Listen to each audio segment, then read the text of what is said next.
Welcome to all of you. In this first lecture, we are going to have a brief introduction to fiber optics and networks. The prescribed textbooks for this subject are the Keyser Optical Fiber Communication 5th edition. Second book is Senior Optical Fiber Communication Principles and Practice 3rd edition. Let us start with a brief introduction to the syllabus. Total, there are 5 modules. Starting with the first module, it is going to have optical fiber communication.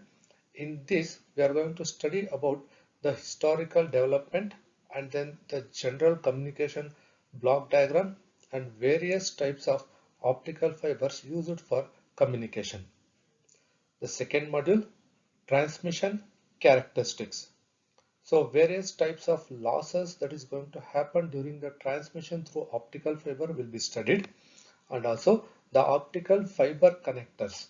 So various types of connectors are used and the loss due to connectors are also studied. In the module 3, it is optical sources.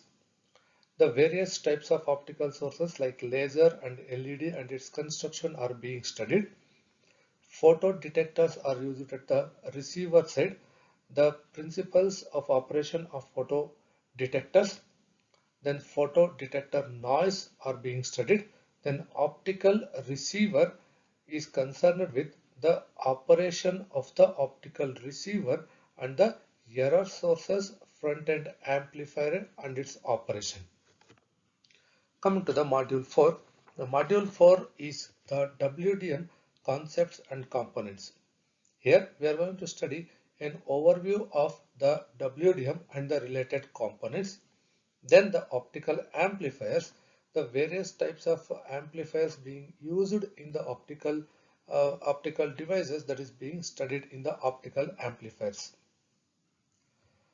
In the module 5, we are going to study the optical networks.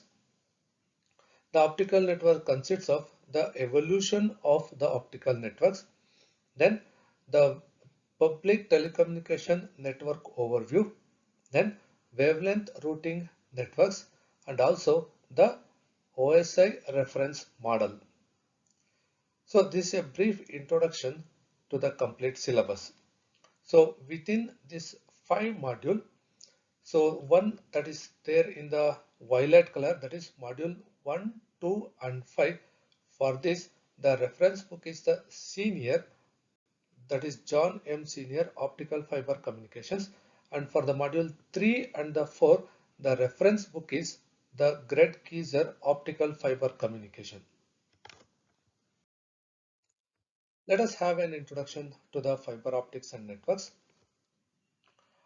Optical fibers are basically evolved over a period of time. It's of several decades. So at present, this optical fiber has become the most common medium of communication. The reason is its high bandwidth capacity. For example, if you want to transmit several number of video signals, that too of the full HD quality, the conventional method is not possible. It is not having that much of bandwidth. Whereas we can make use of the optical fibers for such cases. Therefore, so it is widely used in all kinds of communication due to the high bandwidth of transmission. Some of the very much known applications of the optical fiber involves the telephone and the internet signal transmission. So this is what the representation being given. The communication had made the world smaller and it has been covered totally by the communication. So optic fiber is the way of the communication. Then cable TV network is the realization that has been given. So then for decoration purpose at the home. So these two examples corresponds to the decoration purpose at home. This is the roof lighting that is being represented, and this is like a showpiece that can be kept at the home by illuminating the colored light from the bottom that will be transmitted through these optical fibers and will be emitted over here. So in general, the fiber optics is going to have huge set of advantages. Anything that is having advantage, we must also have the option for disadvantages. Anyhow, the advantages and disadvantages, both of these two will be studied in detail in the upcoming lectures. Thanks for joining.